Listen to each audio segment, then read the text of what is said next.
जिस तरह मैं टेढ़ा हो गया हूं, उसी तरह तुम्हारी सत्ता भी टेढ़ी होने वाली है। दशरथ जी ने अपने मन में विचार किया कि अब हमारा चौथापन आ गया है, अब हमारा चौथापन आ गया है और अब हमको अपना राजपाट किसी को दे देना चाहिए। अब हमारा अपना राजपाट हमको किसी को दे देना चाहिए।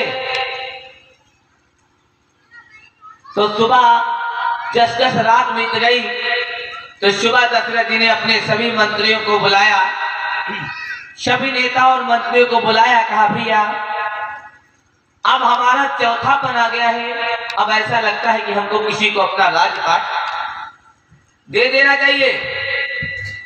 तो सभी नेताओं और मंत्रियों ने कहा महाराज, तो भाइयों में सबसे बड़े राम हैं, भाइयों में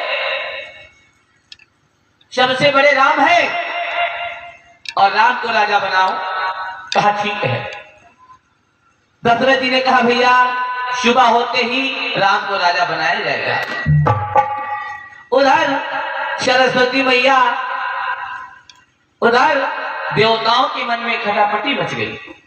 देवताओं को जब ये पता लगा कि राम राजा बनाए जा रहे हैं, तो देवताओं ने सोचा कि अगर राम राजा बनाए जाएंगे तो यहाँ युद्ध करने वनवास कौन जाएगा, और जब राम वनवास नहीं आएंगे तो राक्षसों का संहार कौन करेगा,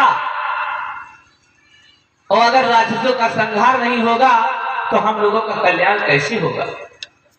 सभी देवताओं ने सरस्वती मैया को याद किया। जब सरस्वती मैया को याद किया,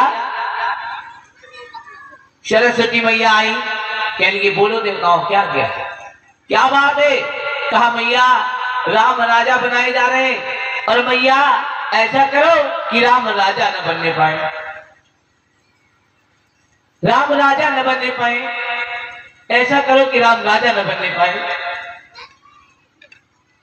सरस्वती मैया ने कहा देवताओं, अरे देवताओं तुम्हें स्थान तो ऊंचा दिया गया है, लेकिन तुम्हारी बुद्धि एकदम तुच्छ प्राणी की तरह है, तुम्हारी बुद्धि एकदम तुच्छ प्राणी की तरह है। क्या कहा,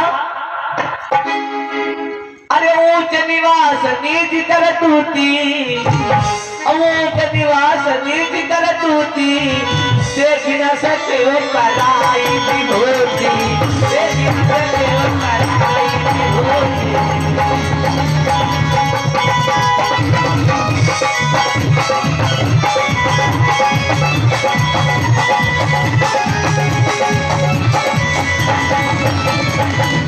ऊंच निवास नीच कर तूती, देख न सके वो पराई विभूति।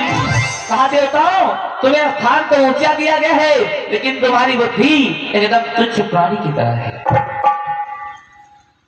अब उधर हुआ क्या, धीरे धीरे होते करते जिस समय कहा नहीं मैया अगर राम वनवास नहीं जाएंगे तो राक्षसों का संहार कैसे होगा। मैया ऐसी कृपा करो कि राम राजा न बनने पाए।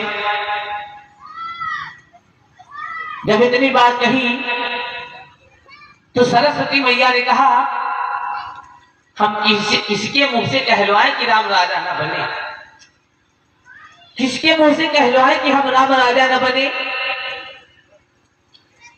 उधर जब ये बात हुई तो सरस्वती मैया गई और कैकेयी की एक दासी थी जिसका नाम था मंथरा।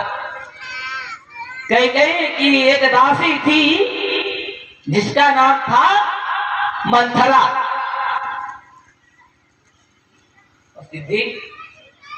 मंथरा जो थी वो कश्मीर की रहने वाली है और कैकेयी की चचेरी बहन है। कौन है, हाँ कैकेयी की चचेरी बहन है। और मंथरा जो है वो राजा दशरथ को दहेज में मिली थी।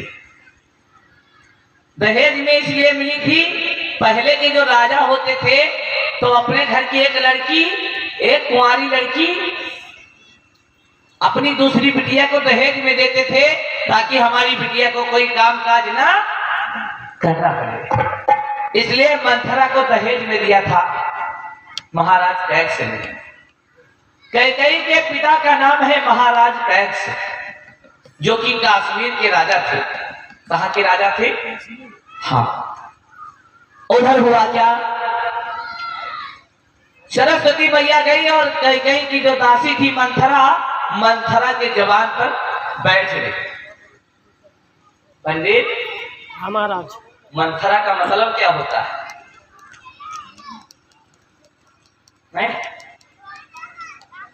बतावे महाराज एक के बारे में, हैं? एक के बारे में बतावे तो हाँ? कहा आप बतावे तो समझे हम। अच्छा अच्छा। हाँ। रिंकू, मंथरा का मतलब नहीं पता कोई का महाराज, आप ही बतावे। मंथरा का मतलब ये हुआ कि जिसका मन एकाग्र न रहे, जिसका मन सदैव इधर उधर भटका करे, उसका मतलब है मंथरा।